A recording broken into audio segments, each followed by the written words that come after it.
آپ علیہ الصلوۃ والسلام حضرت جب سفر پہ تشریف لے جاتے تھے سب سے آخر میں اپنی بیٹی حضرت فاطمہ سے مل کے جاتے تھے، آخری ملاقات ان سے ہوتی تھی، اور جب سفر سے واپس آتے تھے سب سے پہلے اپنی بیٹی کے پاس جاتے تھے، کسی گھر میں نہیں جاتے تھے۔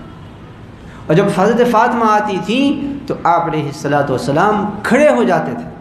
اور کھڑے ہو کر کے ان کے ہاتھ کو لیتے تھے اور ہاتھ کو بوسہ دیتے تھے، کھڑے ہو کے اپنی بیٹی سے کھڑے ہو کے ملتے تھے۔ ہم میں سے کوئی اپنے بیٹی سے بیٹے سے کھڑے ہو کے ملتا ہے؟ ہم لوگ ایسے ہاتھ بڑھا دیتے ہیں۔ یہ حضور سکھا رہے ہیں کہ بیٹوں سے محبت کرو، بیٹیوں سے محبت کرو، ان کو محبت دو، ان کو پیار دو۔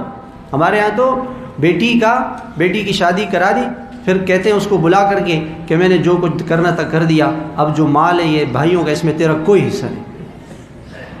تو یہ تو ہمارا حق تھوڑی ہے، مال تو اللہ کا حق ہے، اللہ نے اس بیٹی کا حق دیا ہے، بہن کا حق دیا ہے، اور ہم اپنی بہنوں کو بیٹیوں کو حق نہیں دیتے، اس لیے ہمارے کاروباروں میں برکت نہیں ہے۔ کون ہے جو آج اپنی بیٹیوں کو حق دیتا ہے، بہنوں کو حق دیتا ہے؟ کہتے ہیں اس کی شادی ہم نے کرا دی ہے، بس اب اس کو کچھ نہیں ملے گا۔ حالانکہ باپ مر جائے اور سوئی بھی رہ جائے تو اس سوئی میں بھی سارے وارثوں کا حق ہے۔ تو آپ اپنی بیٹی کو اتنی محبت دیتے تھے، بیٹی کا اتنا خیال رکھتے تھے، اپنے نواسوں سے کتنی محبت کرتے تھے۔ آج ہم نے حدیث پڑھی، آپ علیہ السلام نے فرمایا، حضرت حسن حسین سے کہا، اللہم انی احبہما فاحب من یحبہما، اے اللہ مجھے حسین سے محبت ہے اور جو حسین سے محبت کرے میں بھی اس سے محبت کروں۔ تو میں نے سارے طلبہ سے کہا کہ کہو، آپ بھی کہیں، ہم بھی حضرت حسین سے محبت کرتے ہیں، ہم بھی حضرت حسین سے محبت کرتے ہیں، تو حضور بھی ہم سے محبت کریں۔ حضور نے فرمایا کہ اللہ ان سے محبت کرے گا جو حضرت حسین سے محبت کرے۔ یہ اپنے نواسوں کو محبت دے رہے ہیں، پیار دے رہے ہیں۔ ہمارے ہاں تو اگر نواسا گھر میں آ جائے اور ہم نماز پڑھ رہے ہیں، وہ ایک بزرگ فرما رہے ہیں کرفیو لگ جاتا ہے، وہاں بچہ سامنے سے گزر گیا، وہ جو بچوں کو ڈانٹتے ہیں، یہ نہیں تھا حضور پاک علیہ، بچے آتے تھے نماز پڑھا رہے تھے آپ علیہ السلام، بچہ آیا، صحابہ نے بچہ کو روکا، آپ نے ہاتھ سے ایسے اشارہ، نماز میں اشارہ کیا، ان کو مت روک، ان کو آنے،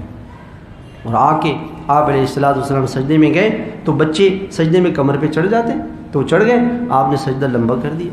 لمبا سجدہ کیا، پیچھے سارے صحابہ نماز پڑھ رہے ہیں، مسجد نبوی میں نماز ہو رہی ہے۔ ہمارے ہاں اگر کوئی بچہ آ جائے اس کو لوگ قتل کر دیں مسجد میں، بس چلے نا کہ بچے کو قتل کر دیں کہ مسجد میں کیوں آئے، اور مسجد نبوی میں نماز ہو رہی ہے، حضور پاک علیہ السلام نماز پڑھا رہے ہیں، بچہ آ گیا، وہ بچہ حضور پہ چڑھا ہوا ہے اور صحابہ روک رہے ہیں، آپ نے فرمایا مت روکو، اور آپ سجدہ لمبا سجدہ کر رہے ہیں۔ پھر اس کے بعد جب وہ بچہ ہٹا پھر آپ اٹھے، پھر آپ علیہ السلام نے اس بچے کو کندھے پہ اٹھا لیا اور کندھے پہ اٹھا کے نماز پڑھائی۔ اب اس سے صحابہ نے فقہا نے بڑی وہ نکالی کہ جی اگر بچہ گود میں لے لے نماز میں، اب بچہ رو رہا ہے، ماں نماز پڑھ رہی ہے تو اس کو گود میں لے کے نماز پڑھ سکتی ہے، گود میں بھی لے لے بچے کو، وہ نماز بھی پڑھ رہی ہے، یہ ہو سکتا ہے، اس سے نماز نہیں ٹوٹتی۔ بچے کو کندھے پہ بٹھا لیں،